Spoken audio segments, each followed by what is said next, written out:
Hi there, my name is Gordon McCrory. I'm the happiness guy, and today I want to talk to you about personal transformation.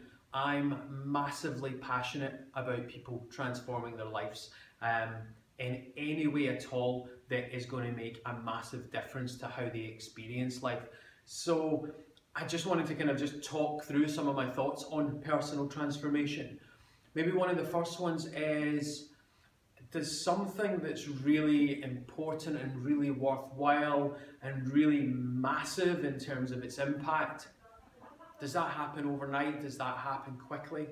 Has there been any other experience that you've had that's made you think, yeah, I can just get this really worthwhile thing and I have to put in very little effort and it won't take that much time? I don't think so. In fact, I know not. So personal transformation, the first thing that we do wrong is we think that it should be easier than it's going to be, but it's actually a transformation. Now, transformation isn't short-term change, even though it may be dramatic and then back to where you were before. And a lot of us have done that. A lot of us have lost some weight on a diet and changed back. Transformation is when you become a different version of you, a different person. For some, it's going back the way in some respects and getting back to a body that they used to have, but obviously there's other things as well. So for some, it's getting basically leaving a bunch of stuff behind and actually learning new ways to move forwards. So that would be one of my thoughts on personal transformation. It actually can be really big, and it can be really scary, and it can seem so big that you don't know where to start or you don't know what to do. And I think that whenever people don't engage in something, whenever they don't do it, there are always reasons, but one of the biggest ones, one of the ones I see more often than not with personal transformation, is that the individual feels too small, too time challenged, not able to do it, and the goal seems just too big. And it is far away perhaps, and it is a lot of change, of course, but the alternative is to not even stay as you are, but to be going in the wrong direction, to be continuing along the path that you're going on. So I think that it's really, transformation is worth it if you're not happy. Hence the reason I'm the happiness guy. So if you're going to transform, then you need to become a brand new version of you, and that doesn't happen overnight. That is something that takes time. You couldn't just change everything in one go. Haven't we tried that already? Haven't we tried to go to the gym 5 times a week and to dramatically change our eating? And how long did it last? And how many times have we tried it? And how many times have we looked outside of ourselves for the solution to follow someone else's path or strategy or their solution, and it's this diet or it's that fitness plan?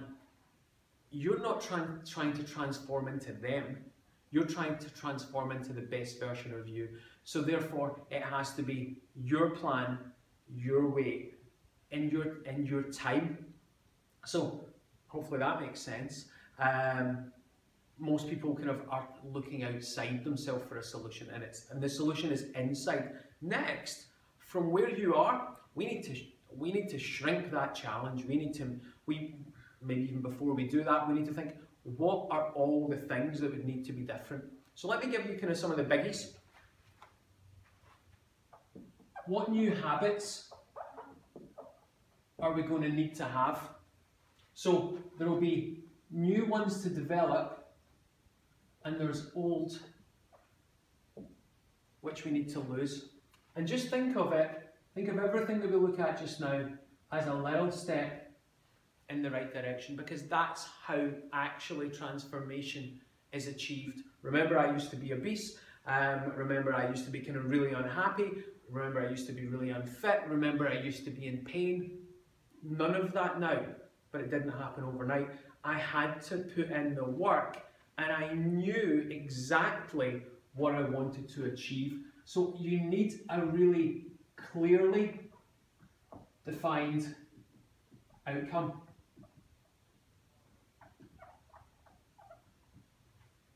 You need to know what it is exactly that you want to look like, or very close to exactly what you want to feel like. And then you need to start thinking, all right, what habits do I want? And what ones, as I've mentioned, do I need to leave behind? Maybe within these habits, we actually need some new skills. So for example, if you can't cook at all, then you're always going to be reliant on getting takeaways or eating out to have food that you enjoy, chances are. So you may need to develop some very basic cooking skills. But once you've got them, and it takes a little bit of effort, but it's worth it, once you've got them, then you can at least make dishes at home that are healthy, that can get you in the shape that you want. So you may need new skills. It might be that at the gym, you need to develop some new skills too, or maybe, a great example of this is recently I've started doing kind of yoga, which I really love. And in yoga, the approach is very much one of practice. You can't go in and expect to be great at it. You have to go in with a beginner's mind and think, I'm going to do my best. I put myself into a beginner's yoga class, and that's a great place for me to start. Although I'm experienced with exercise, I want to take it slowly. I want to master the basics. I want kind of a little bit more tuition. I'm not ready to throw myself in kind of too hard, too fast. And how many times when we are trying to transform and we go to the gym, is it too hard, too fast, too much? We don't like the skills, or we just can't keep the motivation for long enough. So we need new habits. We need new thoughts, chances are. How many of us tell ourselves a whole bunch of stories that hold ourselves back, and these are the narrative of our life? We believe them. We believe we're too tired. We believe we don't have the time. We believe life's not fair. There's a whole load of kind of thoughts, if you like, and thoughts and stories that are going on in our head that are holding us back. Are they helpful?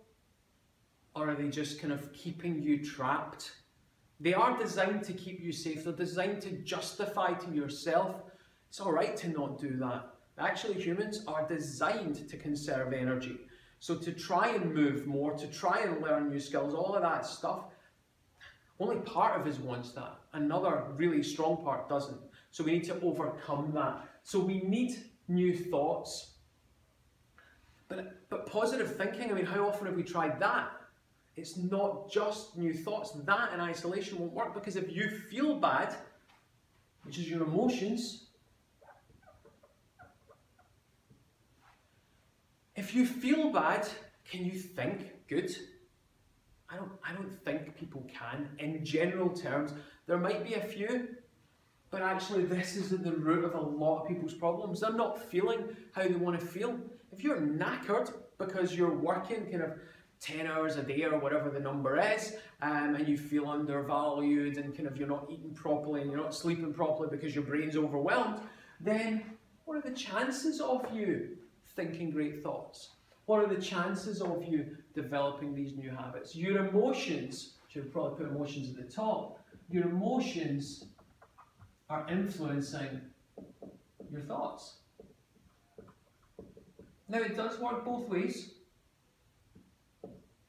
but I would say emotions are more important. If you can find things that make you happy, think of this. Think of a great night's sleep, and you wake up in the morning. Is your attitude very different? What's your day going to be like? So managing your emotions is more important than managing your thoughts. How many people eat out of boredom? How many people eat the wrong things out of being stressed out or being sad, or being angry or being frustrated? And in fact, sometimes we're on both sides of that. How many times do we overeat because we're feeling really good and we're out with friends? So our emotions need to be mastered and considered as well in this. Because if we can feel how we want to feel, we can then think how we think how we want to think. And if we think how we want to think, then we can start to behave, do the actions that are going to get us the result that we want. So emotions, thoughts, actions. What about your beliefs? It's another biggie. Let me put beliefs up here. How many times do you tell yourself, or does it inform things when you think, I'm the kind of person who this, I'm not the kind of person who that. I don't know how many people I've met that said, I hate running, I've always hated running. Not true. They may hate running, in fact, and invariably they don't hate running. They hate how running makes them feel. Now I get this, I've been there. Currently I enjoy running, and it's a great escape for me, but it's not going to be for everyone, but it's still a story and a belief that, and they hold on to it really, really tightly. It's part of who they are, but they've not always hated running, because when they were a child and I ran kind of past the school this morning, there was kids going to school, there was kids running. And they weren't thinking I hate running, and to be fair, they were putting me to shame. They were running faster than me, and they were only little. So beliefs, what beliefs have you got? What, I'm the kind of person this, I'm the kind of person that. Because remember back to what I said. If you're going to achieve something you've never achieved, if you're going to transform you, if you're going to transform your life, then chances are you're going to need to have a look at those beliefs as well and think, which ones serve me and allow me to grow, and which ones are fixed mindset, really limited. We need an open mind. We need to be looking for ways to, we need to think, what kind of person do I want to become is actually more important than what kind of person am I. So looking at our beliefs, I think, is kind of really important. Maybe the last one for now, just consider your environment. As I shoot this video, it's really sunny outside. It's been sunny in Glasgow for a couple of weeks, kind of crazy. Everybody feels different because that particular aspect of the environment is changing what we're doing. So for some, it's making us much happier, but at the same time, if we sit in the sun for too long, then do we want to go to the gym? I don't think so. Let's say it comes to the weekend, do we want to go to the gym? No, it's beautiful, so we probably want to just sit out in the sun. So our environment kind of works kind of for us or against us. At work, it might be a vending machine that kind of is the problem. It might be that on your way to work, you're always passing kind of Starbucks and you're getting kind of some kind of latte or cake or whatever. But we need to consider an environment, and we actually need to start then kind of managing it and manipulating it. If we kind of get things so that at home we've kind of cleared our cupboards out, that makes winning easier.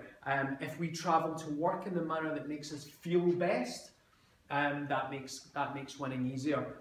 So many different little things can be done in the environment, and we're the only species that are really, really, really good at doing this. So many little things can be done in our environment that will affect our emotions, our thoughts, our actions, and ultimately then our outcome. If you don't do a food shop, then what's your chances of eating well when you get home? If you don't take the right food to work and you know you're really busy, what are your chances of not snacking on the Mars bars or the packets of crisps or the fueling yourself with coffee until you get home, and then you kind of invariably kind of go about kind of putting in loads and loads of food in a really short space of time. So our environment is really important too. That is what's involved in transformation. But whilst it seems really, really big, it actually is also really, really simple, because the way that you achieve anything is you just break it down and you do one step at a time. But you need to know what the steps are. You need to take the project seriously. It's Project New You. And I don't think there's anything more important in your life than being the best version of you, being the happiest version of you, being the healthiest version of you, and showing up in life as, whether it be the mum or the dad or the kind of the professional. It's about being best you and feeling amazing. So I know I've gone on a bit. I'm very passionate about it, but I hope this gives you kind of an idea of transformation's a big job. It happens when you address all the aspects. If you miss this and you think you're going to transform by going on a diet, you're not going to be right. If you think you're going to transform by just getting to the gym, you're not going to be right. Even in the short term, getting to the gym and going on a diet, no. It's a change. It's basically a way of looking at it. It's not about man, I failed again, I'm off the wagon.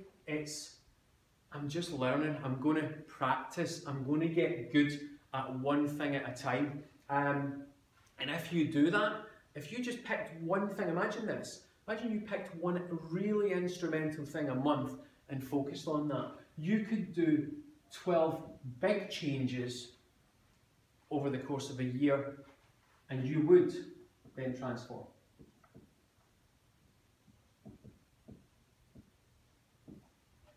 So I hope that's given you some food for thought, and I hope that you get exactly what you want from life. I'm Gordon McCrory, I'm the Happiness Guy. Have a great day.